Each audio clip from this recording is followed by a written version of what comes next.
Good afternoon, good evening, or good morning, wherever you're joining us from. My name is Paul Muchene. I'm actually the ICANN Technical Engagement Specialist for Middle East and Africa, and I'm so delighted to actually give a very wonderful presentation on DNS abuse and some of the mitigation that is currently taking place. You will forgive me, I'm on a very low bandwidth connection, so I'm going to disable my video, and but of course you'll see the presentation slides. So with that, I would like to just share with you today's agenda. So today I'm going to actually give a case study of an actual activity that actually compromised many domain names, and also was actually an interesting case study, so security case study known as DNSpionage. And I'm going to also talk about the DNS abuse. I'll try and demystify what it is and the current threat landscape and why it is such a very, very difficult problem to tackle. I will share with you also another case study on what ICANN came across during the COVID-19 epidemic. So how maybe the DNS was actually leveraged for abuse activity during COVID-19. I will mention briefly, and this is on a high level on DNSSEC. I will not actually talk of the technical underpinnings of DNSSEC as such. Just only mention as one of the ways it's used in actually combating, but it's not a conclusive means of combating DNS abuse. And finally, I will talk of one ICANN project that is called the DNS Abuse Activity Reporting. And kindly feel free to maybe post your questions on the Q&A as we go along.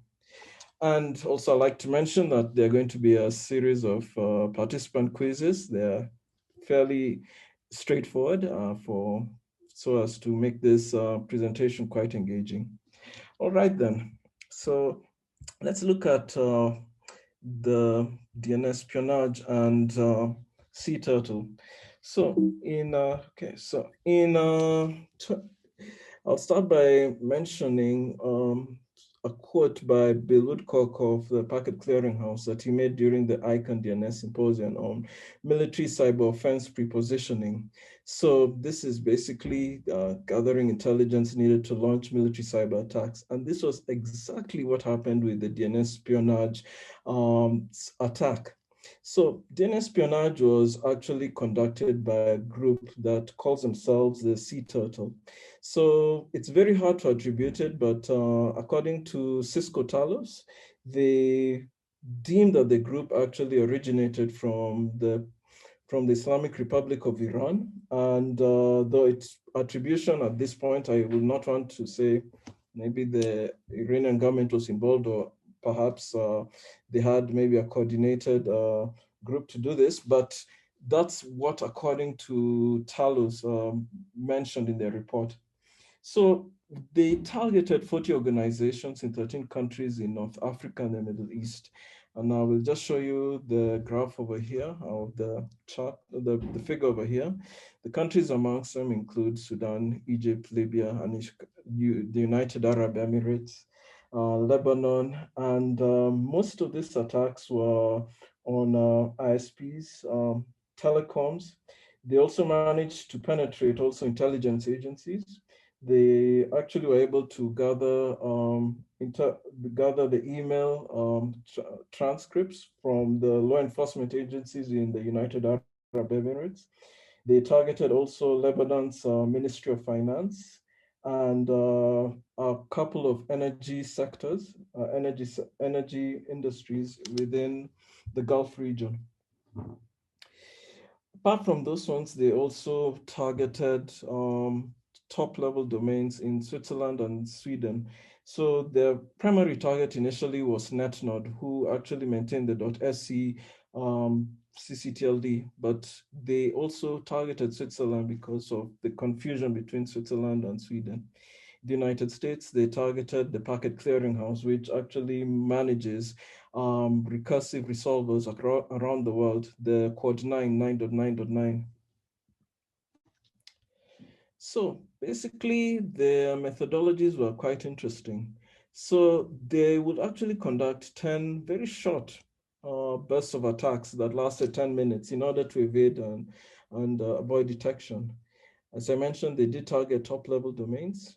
They compromised extensible provisioning protocol credentials. This usually, EPP is a protocol for actually, if you want to transfer domain names from maybe one registrar to another, so you use the EPP, they're able to get those credentials and actually transfer some of the domain names to themselves, and therefore masquerade as actually the victim, or could I say they actually masqueraded and pretended that they are not who they claim to be. They're able to actually rewrite domain name server records. Apart from that, they were able to get certificates. So let's encrypt certificates. They steal them and then they create maybe fictitious websites that do have the let's encrypt HTTPS icon, and from that they could basically pretend that they are a legitimate website. And of course, they kept harvesting data and to build the credentials repository. Apart from that, they captured email and also calendars and everything else that they were able to get. So basically, they were exfiltrating data from the victims. So DNSpionage was a concrete example of what could possibly go wrong when actually the DNS becomes actually a threat vector. But we'll have to ask the question, what really is, how does it constitute, and why will we classify that as a case of abuse, of DNS abuse? So I'm going to talk in the next section. I'm going to give an overview of the DNS. Then I will actually describe how DNS abuse, basically a working definition, though there's no currently globally accepted one, and what constitutes abuse. And then you get to see why DNS espionage could fall under this classification. Okay, so let's begin with, let me explain how DNS works. For this, I'm going to give a very interesting and simple example. So you have your device, laptop on your left-hand side. And in this case here, you want to go to whatsapp.com. So when you open WhatsApp, a sequence of background activities take place in order for you to actually access a WhatsApp service. So first and foremost, your phone sends a request to now the ISP, which keeps a recursive name server. That's the center one.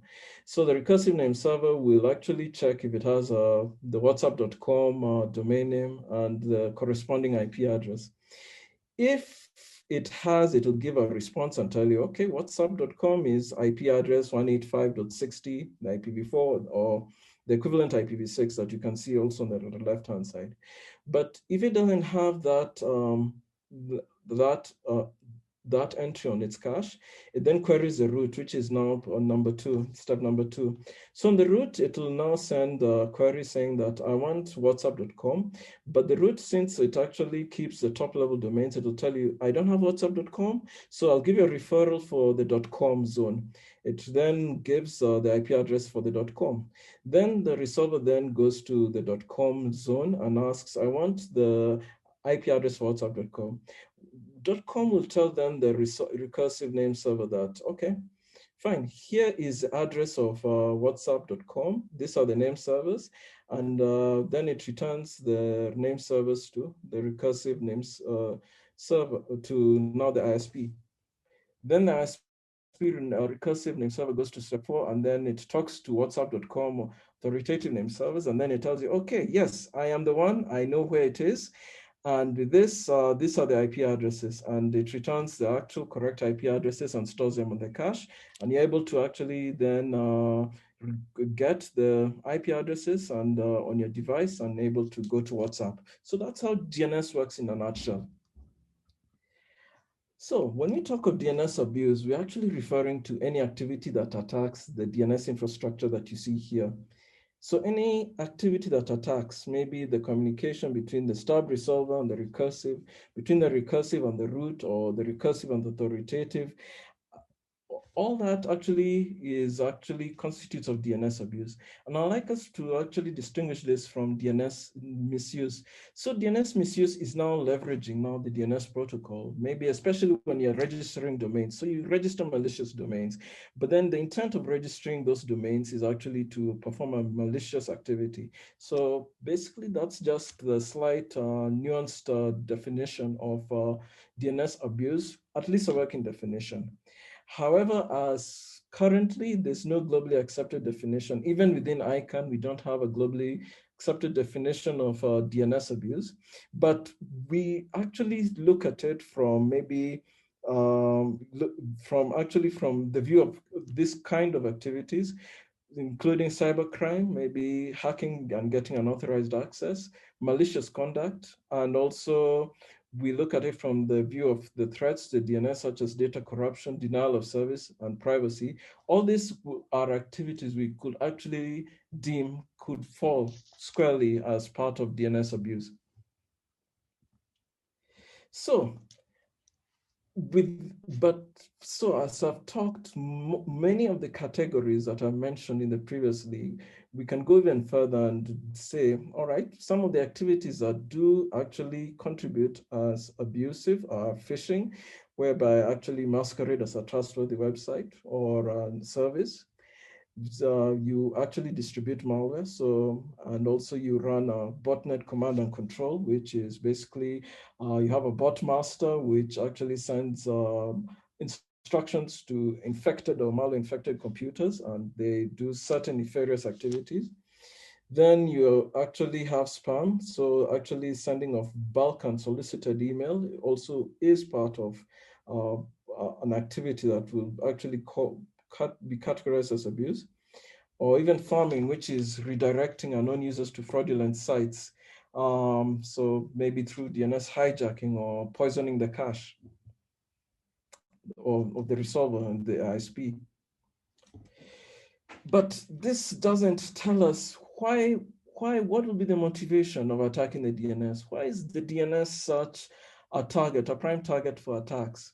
So first and foremost, as you can see, all of us are on this Zoom conversation or Zoom webinar, and we all rely on the DNS. To actually get to this webinar, we had to actually connect to some, maybe through our ISPs, and there was a resolution that took place of zoom.us to your device. So basically the DNS forms part of the of the underpinnings. It's actually a fundamental part of the technical underpinnings of the internet.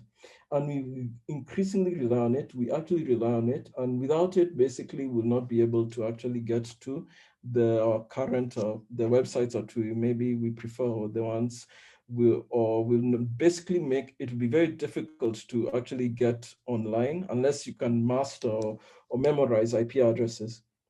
So therefore, the disruption of DNS signifies the disruption of so many services. So from e-transactions to government services, e-learning, social media, and because it's actually a fundamental underpinning of the internet.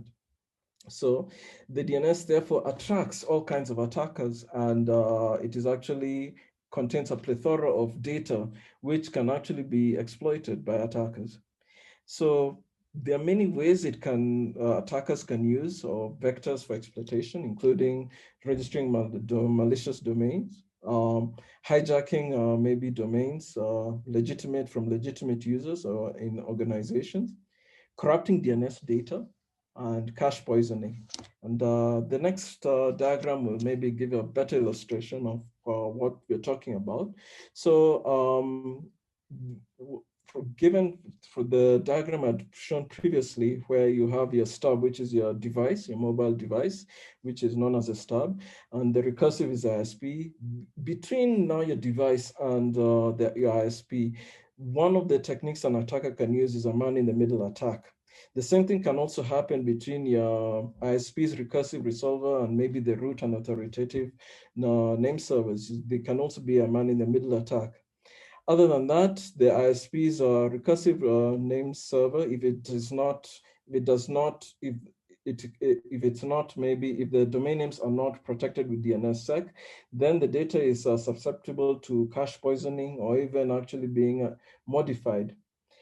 Between now the authoritative servers, between the secondary and the primary, you can also attack the data and by spoofing it. Between also the name servers and the registry, there's also corrupted data. Data can be corrupted. Between now your registry and registrar, when you're trying to transfer domains using the EPP protocol, extensible provisioning protocol, then also that is also a vector for attack. And of course, if you're a registrant, you are an owner of a domain, you can also be led to a fictitious website. You can see in the right-hand side the UX. And in this website, you may actually be actually sending maybe your details, maybe like your contact details, your credit card details to this site that masquerades as a genuine one. So all these are vectors that can in the DNS that can be used or can be abused by an attacker. I'll just mention maybe in brief what malicious actors can do once they compromise or hijack domains. So they can basically host criminal DNS infrastructure. So that is maybe servers that maybe do botnet, command and control. Maybe they serve malware. They actually maybe cause maybe a distributed denial of service, DDoS. They also perhaps could be hosting on their infrastructure, maybe criminal, maybe websites that promote counterfeit goods. And so these are just some of the things that maybe once the DNS is compromised, what an actor can actually conduct, a malicious one, that is. Another thing that you should note is between the time an attack occurs and the time there is a remedy or mitigation, the attacker always has the advantage. So I will just explain this very briefly from this diagram that before the attack, right? So you have your botnet operator or attacker will register various domain names and will set up their botnet infrastructure. So within a few seconds, with the botnet infrastructure already set, the attacker will then go ahead and conduct their nefarious activities, infect machines, steal credentials. It will maybe take between 1 to 12 hours before maybe the first incident is reported. This time it perhaps is by the victim of the affected domain name. So we'll report maybe to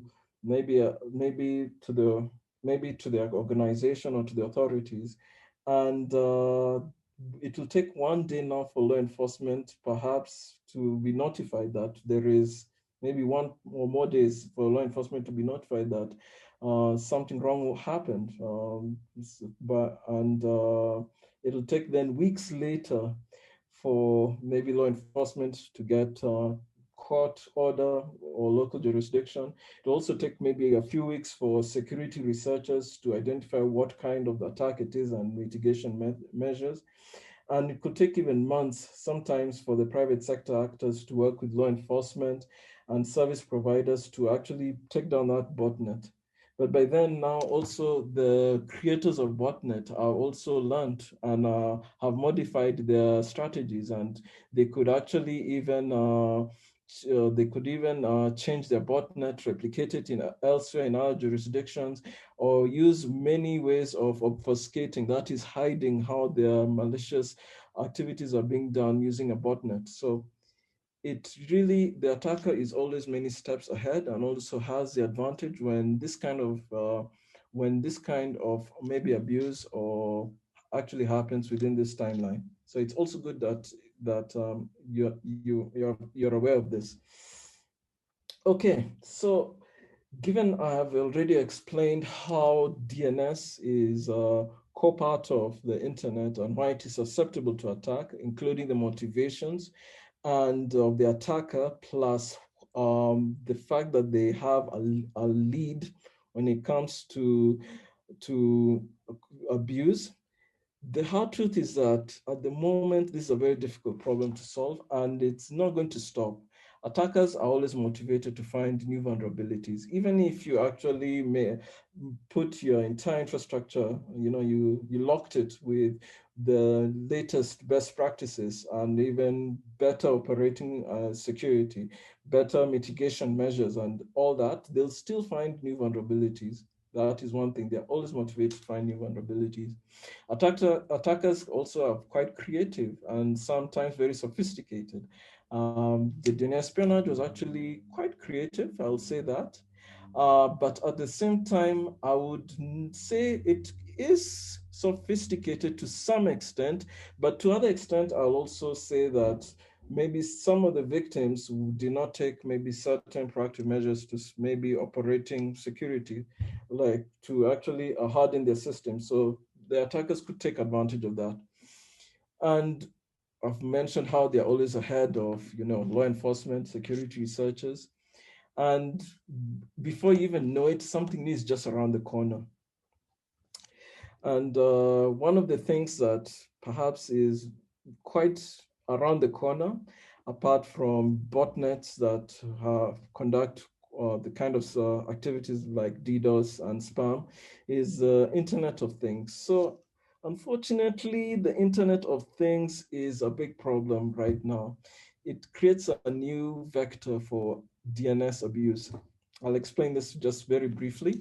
So first and foremost, IoT scale is a very, very, very serious threat to the stability of DNS. This is because IoTs are actually going to include billions of devices in the next maybe 5 years. So by 2025, it's estimated that there'll be anything between 25 to 50 billion Internet of Things devices.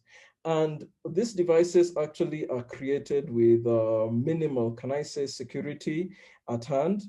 This because they cannot actually run, they don't run very powerful processors, or they don't have as powerful memory and storage, and therefore they're built with just a bare bones, maybe code to get them running. And security is always often an afterthought. And we saw this especially in 2018 when around this time, we had a DDoS attack on DIN DNS, whereby 3 million recursors were sending queries to the servers, to the DIN servers, flooding them with very frivolous queries. This was known as the Mirai botnet, and the Mirai consisted of hundreds of thousands of IoTs, which mainly were security cameras that are connected online, which are compromised and therefore are sending DNS queries to open to recursive servers, and then from the recursive servers they send all these queries and flood the DIN DNS infrastructure. So, given that we're talking about IoTs, we see that this adds to the complexity and even to the already existing problem of abuse, DNS abuse. Okay, then I've talked fairly quite long. Maybe it's time to actually do an interactive quiz. So I'm going to ask a very simple question. Have you encountered DNS abuse? And with this, log into menti.com and type the code 8612165. Okay, thank you.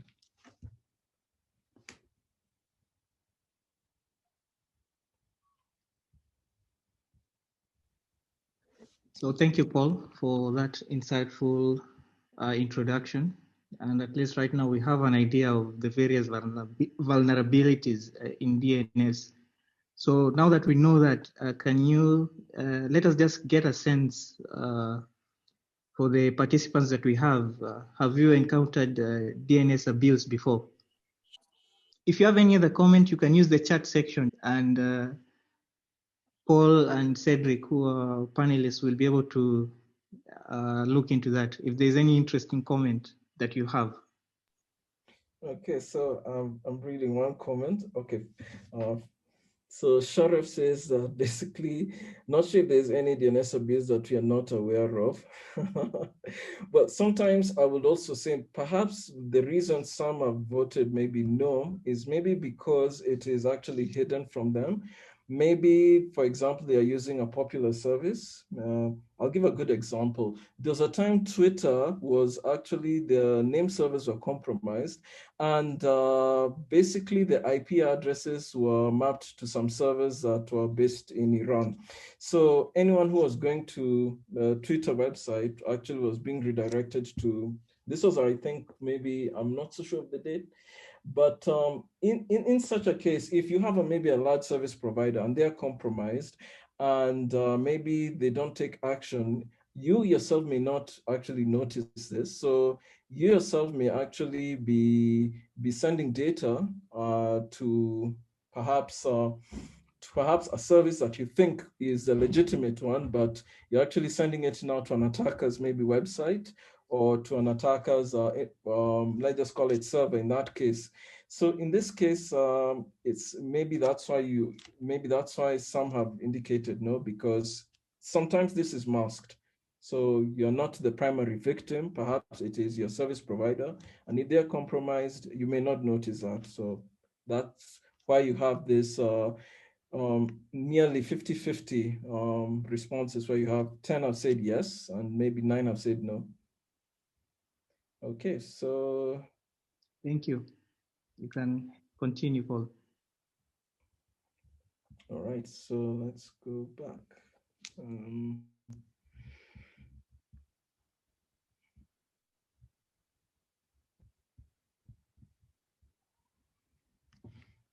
It's 16 hours. Okay, that's my clock. It's just informing me of the time. So, right, so I'm going to talk about what DNS abuse during COVID-19 and what ICANN actually came across in their study. So, first and foremost is that important events in the world, a good example is the recent US presidential election, will always lead to an increase in the number of DNS queries. And also, sometimes you'll also have domain name registrations from different groups. It doesn't matter, whichever important event happens.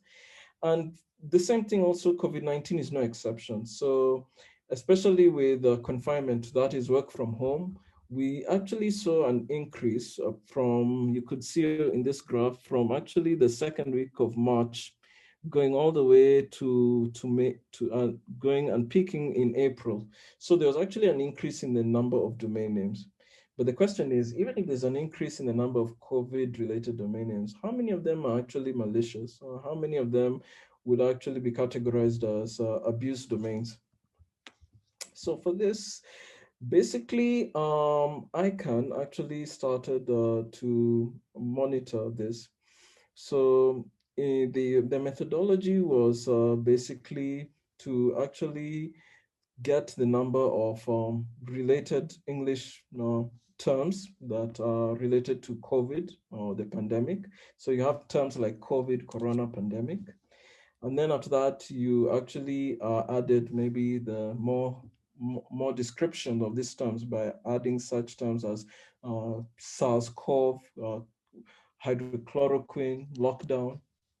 And then we also looked at the translation into various languages, so in Spanish, in German, and then on top of that, we looked at the number of domains that are called homoglyphs. So homoglyphs are now domain names that have extra characters, such that instead of maybe COVID, like you spell in English, you can maybe substitute the O for 0, the I for 1, and so on. And then after that, we looked at some lists. So which ones are some lists? We then converted now some of these domains that are not in Latin into Punycode. And from that, then we could come up with now many COVID terms that are in different languages and also different domain names, and including their Punycode version. Out of this, we noticed that the 248,718 domain names identified, as you can see in the blue line, that is, most of these domains actually were registered from March all the way to November. From May to November, we noticed that only 9,000 of the 147,529 found to have evidence of misuse. So out of that huge number, only 9,000 had evidence of misuse. And of those 9,000, 2,573 had high confidence reports. So it's basically what this is saying is out of nearly 250,000 domain names, only 1% of those were high confidence that these were actually domains that were used for abusive activities. Okay, so this is what I'd explained before. Of the terms that were identified for 60% of the domains registered, 60% of these domains had 4 keywords: COVID, mask, corona, and virus. And 94% of these domains were in the English language. Other terms that were used were pandemic, quarantine, lockdown, virus, and so on.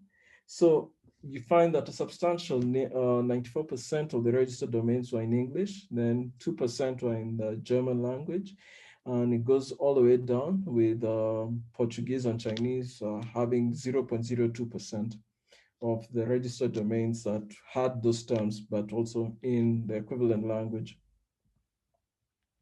So what we found, and apart from the fact that only 1% of the registered domains within this period were COVID related and we had high confidence that they were abusive, was that there's still work to be done on finding how we can distinct healthy domain names and malicious domain names. So for example, you could maybe you could actually register something like COVID-19 help desk dot something. Let me just give that, for example.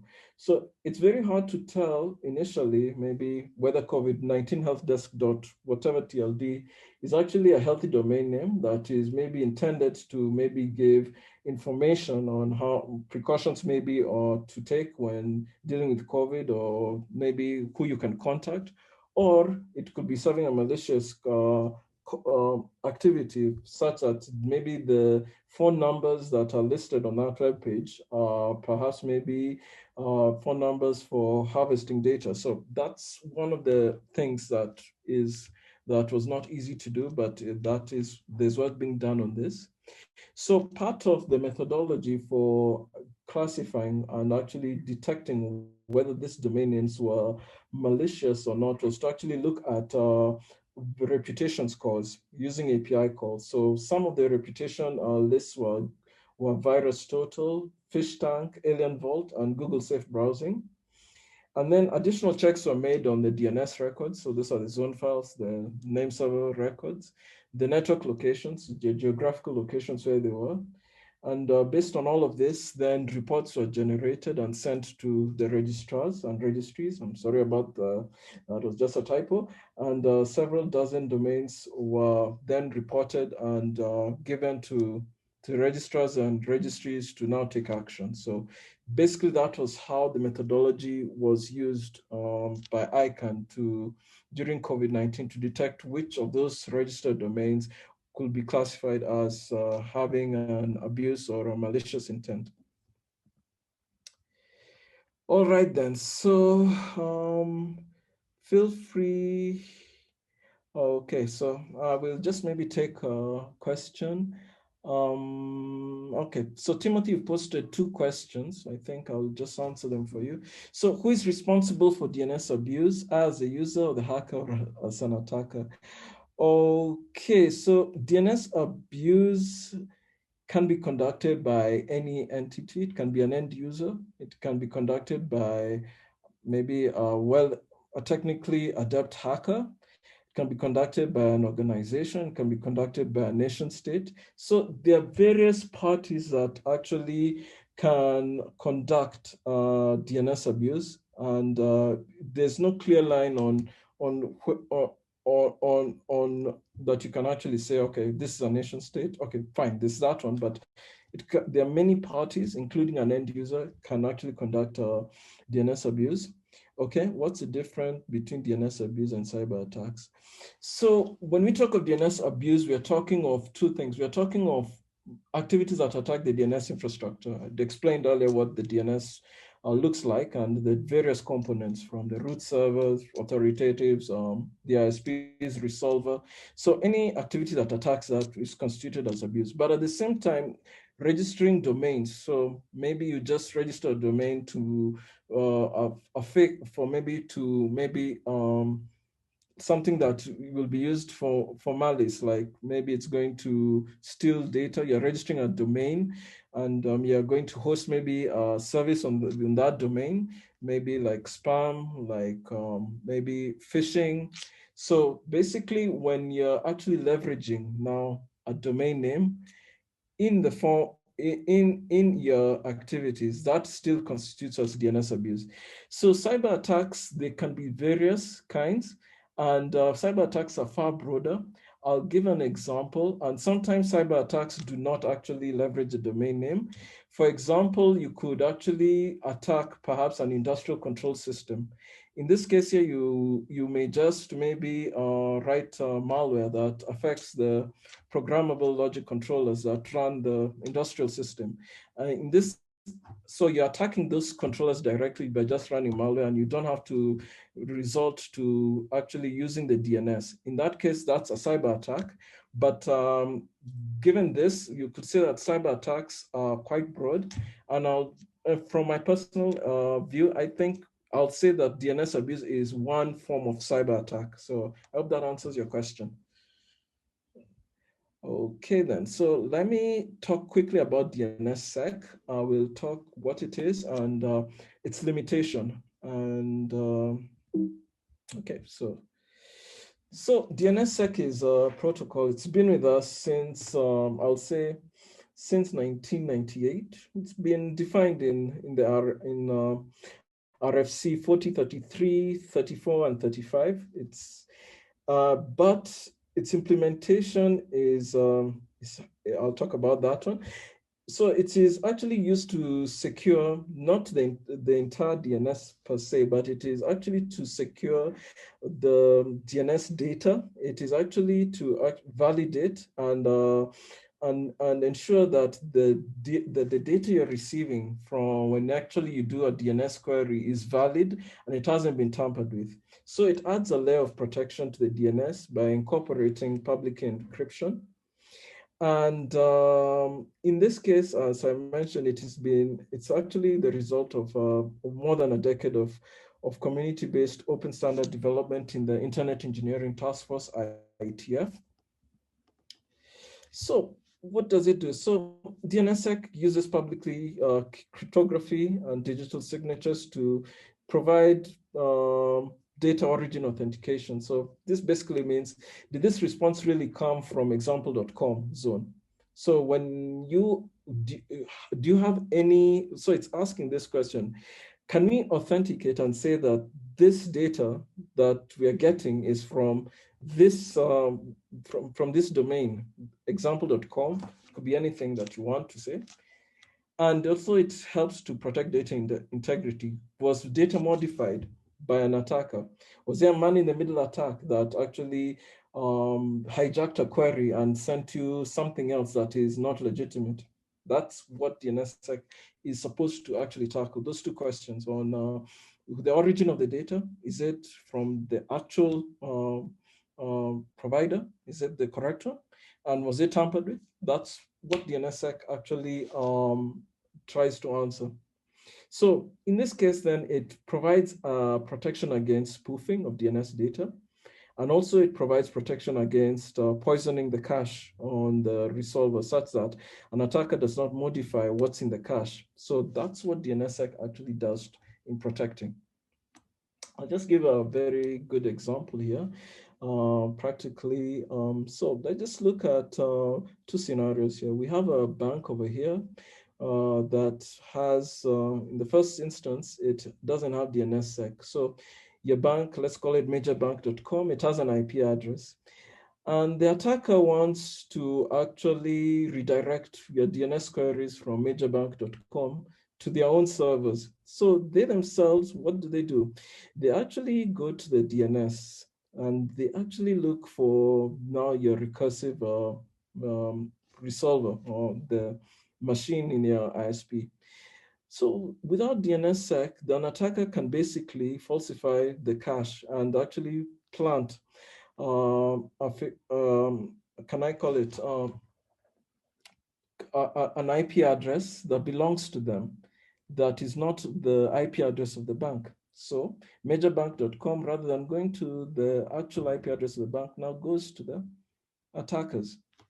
So in this case, once they succeed in poisoning the DNS cache, they can now create a website, even with SSL, everything that looks exactly like majorbank.com, but you yourself are not aware of this.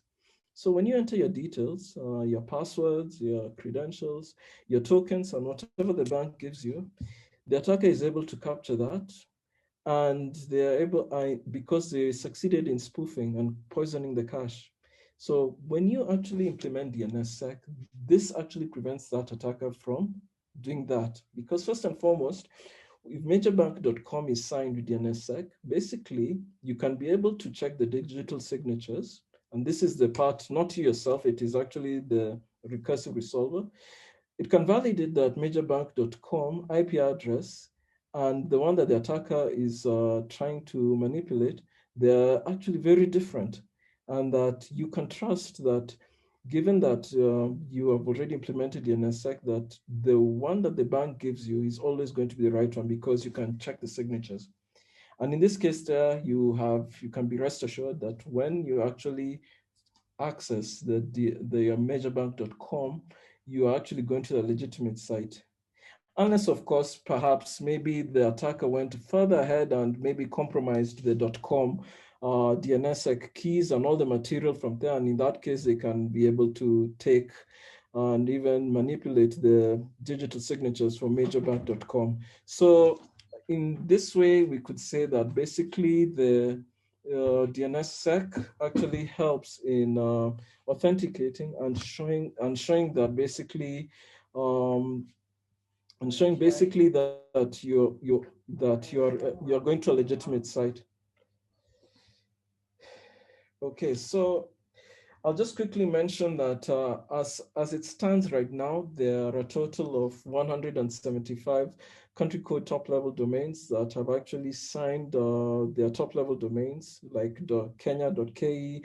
I'll give an example.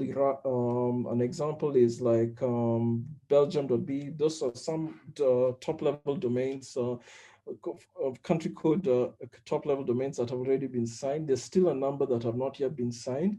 So this is based on data that I got from my colleague my ICANN colleague. And this is the status as of November 2020, as you can see on this graph.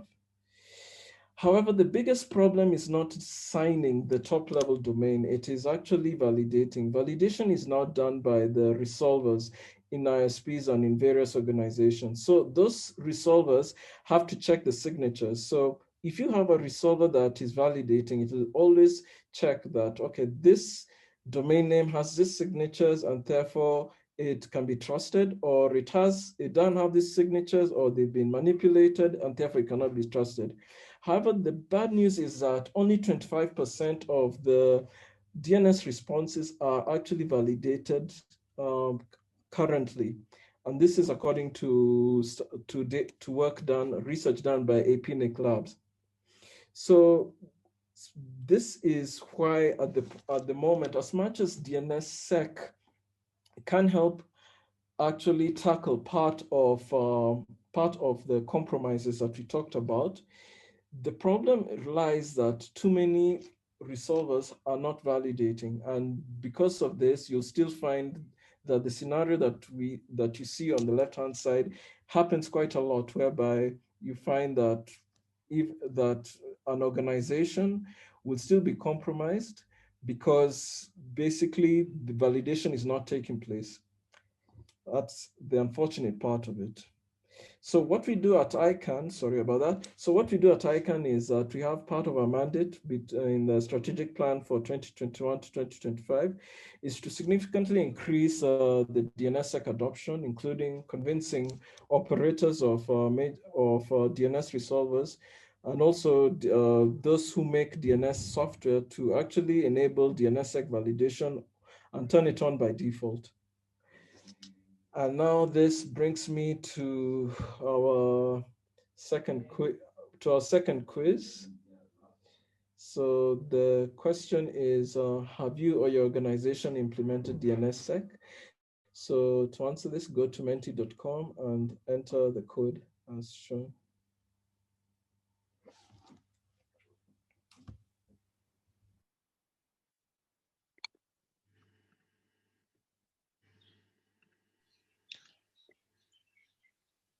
So menti.com, have you or your organization implemented DNSSEC? So we have several options.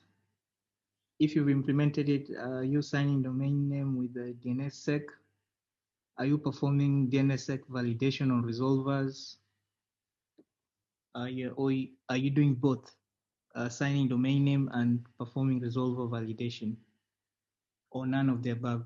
As usual, if you have any other comment in the chat section, so that we can get to know if there are any interesting comments, and Paul can be able to address them. In the meantime, we have a question from Joshua James Ono for Paul. With the internalization of domain name in view of universal acceptance, does the current measures in use in mitigating DNS abuse change in any form? Okay, thank you, Joshua, for your question. So, okay, so basically, the measures that are taking place when you actually are trying to combat DNS abuse also applies for IDNs. So first and foremost, IDNs, ccTLDs, one of the things that would help us best practice is to get the ccTLD, IDN ccTLD to actually sign their domain. And in this way, you can prevent some of the abuses that I discussed in the slides on DNSSEC, on what happens if you do not protect with DNSSEC. Then the other thing is also validation. Unfortunately, I think you raise a very good point here, because some of the resolvers, if they are not familiar with certain IDN scripts, they may not be able to perform proper validation. So there's quite a lot of work happening right now in the universal acceptance of the community in order to actually make some of the software, such as DNS resolvers or email internationalization, actually be able to recognize these scripts and be able to detect and maybe detect such scripts, validate them, and be able to process maybe like checks on them, such that you can be able to tell whether this a domain name in a given IDN script is actually maybe, for example, in DNSSEC is actually being validated or not. So I would say that the measures apply as it is, because they are universal in the sense best practices. But IDN provides an interesting challenge, because not all software and not all let us call it services recognize non-Latin scripts. Okay. Okay, Hamza, this is a very interesting question. So DNSSEC is applied at the can I say, at the zone, the top level of, starting from the top level domain down all the way even to the second, third level. So DNSSEC actually is for validation of data. So DNSSEC is answering the question is this data authentic, data authenticity, or is it not? Is it fraudulent, or it is valid? We can trust it. DO and DOT, on the other hand, answer a different question. They ask, what they address is confidentiality. So DO basically is you're sending encrypted DNS queries to your resolver. So it's between the stub. If you remember the diagram I showed, the stub on the left-hand side, your device, and the ISP resolver. you're sending a query to that ISP resolver. This is where do and dot come in, because what they do what these technologies address is, can we send those queries from your device to the recursive resolver by encrypting those queries? So in this case here, you open a TLS session between your device and the resolver, and then you send your queries through that TLS session. This is, or on the other hand, you actually send them through HTTPS, which is also, encryption, end-to-end encryption between your device and the website. So the difference is DNSSEC addresses integrity, data integrity, while do and dot address the question of confidentiality. Okay, so Dhiren, Naidu, now that we have code 1, code 8, and code 9, should we be running our own DNS servers? This is an interesting question. I'm not going to address the pros and cons of these services. This is entirely up to you as a network operator, whether you like to use code 1, code 8, or code 9. I'll just use that one instead of describing the 9.9, 8.8, and so on. So this is really up to you to determine this. If you feel that there's too much overhead running your own recursive resolver, like maybe you may find securing it will be, be troublesome, or it will involve quite a lot of work, you're free to actually use them. That's that. So this is a personal and maybe a policy decision. A company may have maybe data protection, maybe it may have maybe data protection policies, and they may be very skeptical about sending their queries to perhaps a resolver, which will be actually collecting data from them. So this all depends on your organization or you as a user, on whether you like to use these services. Okay, then. So I'll just make a quick comment about the poll. So has the organization implemented DNSSEC? Okay, okay, 2 responses that your organization has managed to sign a domain name with DNSSEC. 1 response that you both sign and perform resolver validation. 3 responses that performing DNSSEC validation on resolvers, and the majority is none of the above.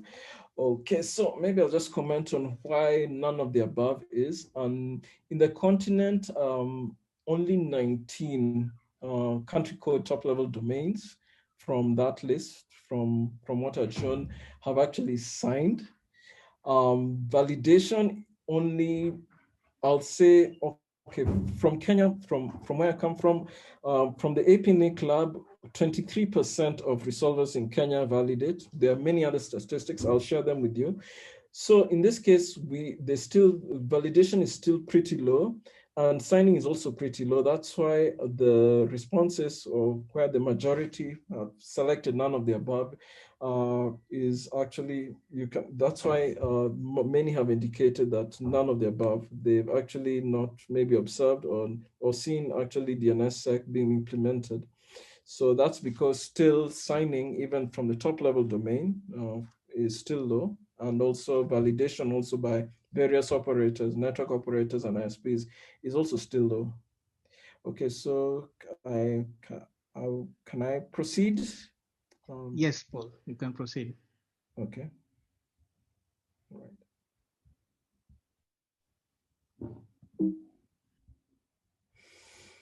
Okay, then. So the 4th part of my presentation, I'm going to talk about an ICANN framework. This is actually an ICANN project that we call the Domain Abuse Activity Reporting System, DAAR. And I will also give you resources. You can actually access DAAR, but we'll explain what it is. So basically, the Domain Abuse Activity Reporting System is actually, it's reporting on domain name registrations and the abuse data that happens across different TLDs. So one of the things is that DAAR does is that it actually studies all generic top-level domain names, not ccTLDs, because ccTLDs are autonomous and therefore basically they under no obligation to actually, if they don't want to follow ICANN rules or policies from the ICANN community. So in this case, the ccTLDs actually volunteer to participate in the DAAR project. So it actually collects zone data from the generic top-level domains, and then it employs reputation scores from various block lists like VirusTotal, Alien, Vault, and so on. And then from that, it determines how many of those domain names can be classified as abuse. And in order to do this, the domain names are classified into 4. And this classification of domains are over here. So you have phishing. They can be classified as phishing, can be classified as malware, they can be classified as botnet command and control, and they can be classified as spam. So those are the 4 major classifications. So brief DAAR takes top-level domain zone files, registrar data, and uses the reputation scores, and then it comes up with the classifications, those 4 classifications. And DAAR data can be used to report on threat activity at a top-level domain. So using this data, ICANN sends daily reports to the top-level domain that's participating in DAAR on threat activity that's taking place, and such that maybe this top-level domain registry, or at the registrar level, they can be able to take action. It also studies histories of security threats or domain registration activity. So the history of given various domains, how liable are they in future or in the past to actually be used as for malice or as abuse. It also helps operators understand or consider how to manage their reputations, the anti-abuse anti-abuse programs on terms of service. And in all, it helps also assist in operational security, and because it is actually studying malicious registration behaviors. So that's just in one brief. The purpose of DAAR is to provide data to support community, academic, or sponsored research and analysis for informed policy consideration when you're looking at domain names that are liable to be considered as a security threat. Okay, so this is just a sample report. This was actually in October. Sorry, let me just 2020. So basically what DAAR takes, it takes the number of registrations that have happened on legacy domains. Legacy domains are like the .net, the .com, the .org, the .org. And then it also takes, that is the one that you see on the orange. Then it also takes the number of domains that have been registered as in the new top-level domain. So like .ninja, like training and so on. Those are like new top-level domains, gTLDs. Then once it actually collects that data, then it looks at the domains that are identified as security threats over time. And using those classifications, it's able to classify whether they were spam domains, how many of those of that subset of maybe of that, not everything, but maybe the ones that are identified as abuse domains, how many of those consist of spam domains, malware, phishing, botnet, command and control. So in the case in October, a vast majority, 84.7% were spam-related domains. And over there, it then shows the historical trends. So one of the historical trends is that phishing domains actually peaked at a certain point and then they dropped before they actually started to rise again. This was also because during the COVID-19 epidemic, you find that so many fraudulent websites were registered that were claiming to offer something that they are not really intended to offer. So that isn't really not a big surprise because there are quite a number of phishing websites.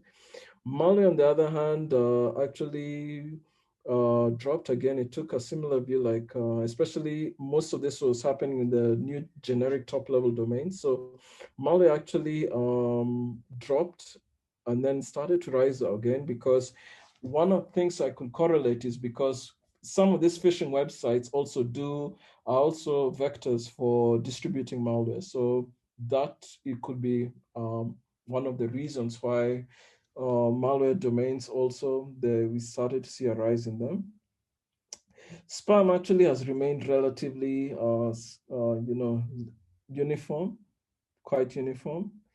And botnets also, command and control, they behaved slightly like malware domains, in the sense that basically you find that the curve fell and then it started to flatten out and started to rise slightly. One of the reasons why you find this behavior and why is because there's been quite a lot of effort to take down botnets, so you don't see such a big rise.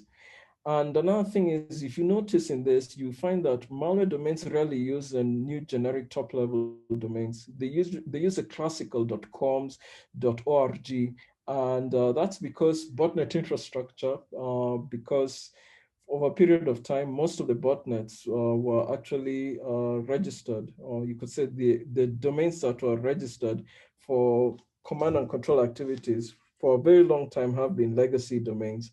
That's why you find that most malware command and control botnets have actually used the legacy domains. So, okay. So this is my very final section. Are there any questions before I continue?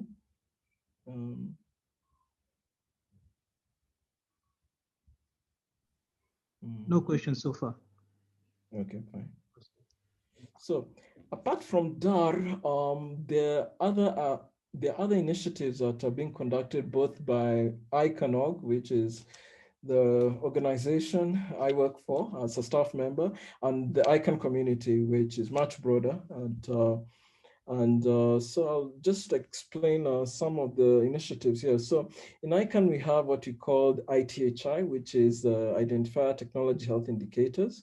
So I've shared with you the link, ITHI, the research at ICANN.org. So basically what ICANN does, it studies now the identifiers, that is basically domain names, IP addresses, protocol numbers, and see basically trends on how they are being used, whether they're being misused. And this is actually supposed to provide all of this in a dashboard, mainly to ISPs and network operators, to researchers who are running DNS recursive resolvers can also participate in ITHI. Another project that is actually being done, I will jump to the third point, is DNS security threat intelligence collection reporting. It's a mouthful, it's called DNS sticker. This was actually a small, it was an ad hoc, it was a temporary project that was actually to look at domain names and then classify them on whether they're abusive or not. It was just to give a sense of what domains actually, what domains can be constituted as a security threat. Unlike DAAR is a much more integrated and established project. DNS sticker was actually a short-term project. And finally, also ICANN is working hand in hand through technical engagement and support in helping the deployment of DNSSEC. So part of the work I do, and also my colleague Yazid, who has joined us, is actually doing DNSSEC trainings. So we offer online DNSSEC training to ccTLD operators, network engineers, even policymakers. So it's different ICANN stakeholders. And we do this on a monthly basis. I'll actually share with you my contacts so that if you're interested in a DNSSEC workshop, virtual workshop, we can organize one with you. So I'll leave my contacts for that. Then outside ICANN org, but within the ICANN community, there is actually a technical study group that was started by Yoran Mabi, our CEO, with the help of community members. It's called the Domain Name Security Facilitation Initiative. It was actually kicked off this year. It's still pretty new. So basically, their work is to conduct research and on DNS security, and also not just only DNS abuse, but from DNS security, which encompasses abuse, and also mitigation, and also building of new security protocols. So this actually is a broad. It captures DNS security holistically. That's what they intend to actually do, and this is ongoing. And unfortunately, the study group is a closed study group, or maybe unfortunately or fortunately, depending on that, it is only open to members chosen by members who have applied to it. And so it's not actually it's not open to everyone. It's actually a closed group, technical group. It's a technical study group. And then within the ICANN contracted parties, that is registries and registrars, they have set up their own project. You can check out the DNSAbuseFramework.org. These are certain registries like Nominet in the UK, and also certain registrars like GoDaddy, who are also trying to tackle the issue of DNS abuse and using their own framework. So these are just some of the projects and initiatives that are currently taking place. All right, then. Okay, so this brings to our final quiz. And so the question reads, what measures are you or your organization taking to combat DNS abuse?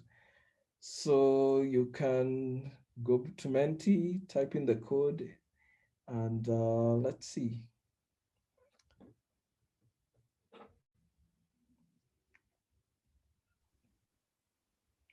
Menti.com, and the code is 861216.5. What measures are you or your organization taking to combat DNS abuse, if any? So are you reporting abuse incidents to registrar or registry? Are you mitigating malware, phishing, and spam domains by using a range of tools, including reputation scores? Are you applying DNSSEC? I believe this should be low. Are you running regular security awareness sessions for organization staff? Are you doing nothing? Then if there's any other thing that you like to mention or talk about, just type in the chat. That's why I included the option there.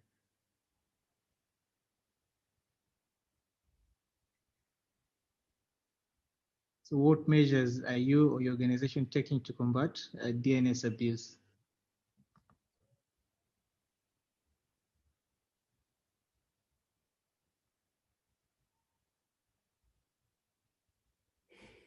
So far, 11 responses. Paul, do you want to comment on this? So far we have 15 responses. I'm happy nobody has chosen nothing.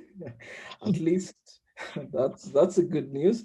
Okay, so the majority of the responses are running regular security awareness sessions for organization staff. This is very important. Even if it is not DNS abuse you are actually trying to address, at least by actually sensitizing staff members on how phishing can take place, for example, or how to identify maybe fish website. That is a very good training. And also how to protect yourself or your devices from compromise. That's still a very important exercise. So the other one that is close is reporting abuse incidents to registrar or registry. Perhaps maybe reporting could even go further, maybe to ASAT, for example. That is a computer emergency response team. So this is also an important thing, reporting, and also letting their registrar or registry know that this maybe domain is actually doing some nefarious or bad activity, and therefore something should happen. Okay.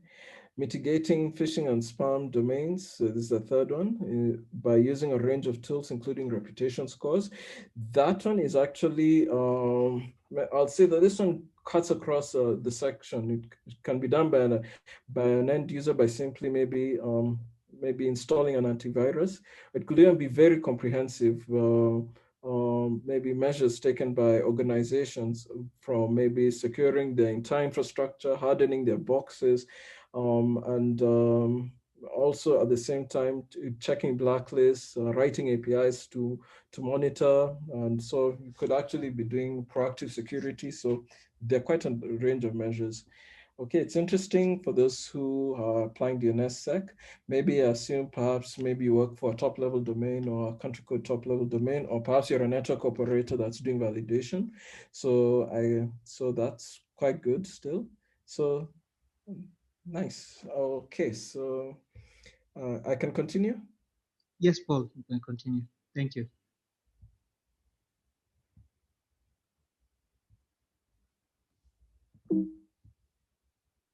All right then, so I'm actually come to the end of my presentation.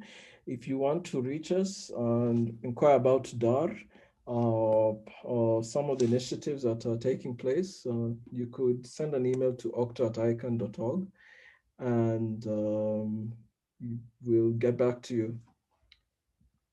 Okay, so this is some of the references, if you like. One of them is the DAAR frequently asked questions. You can go to icann.org and you can check out octo-ssr/DAAR. No, that's slightly a mouthful, but so these are just some of them. The DNS Abuse framework, that's initiative by the contracted parties. You can also check out their site. And then there's a 2019 domain fraud report. I think these links, I will share them with you just after this call. I'll just paste them, I'll paste them in the chat. Okay then, so with that, I just want to ask you, you can visit the icann.org website. You can reach us on Twitter, Facebook, YouTube, and LinkedIn, and other social media channels that are listed there. So thank you so much for your participation. And this brings me to the end of my presentation. Thank you very much, Paul. I know it was hectic for you, and I'd like to thank you for delivering this wonderful presentation. Also, thank you, Cedric, for assisting us, and thank you all for joining us. I'm going to share the slides together with the recording by the end of the day today. So you're going to get that in your emails. So thank you, and see you in the next session.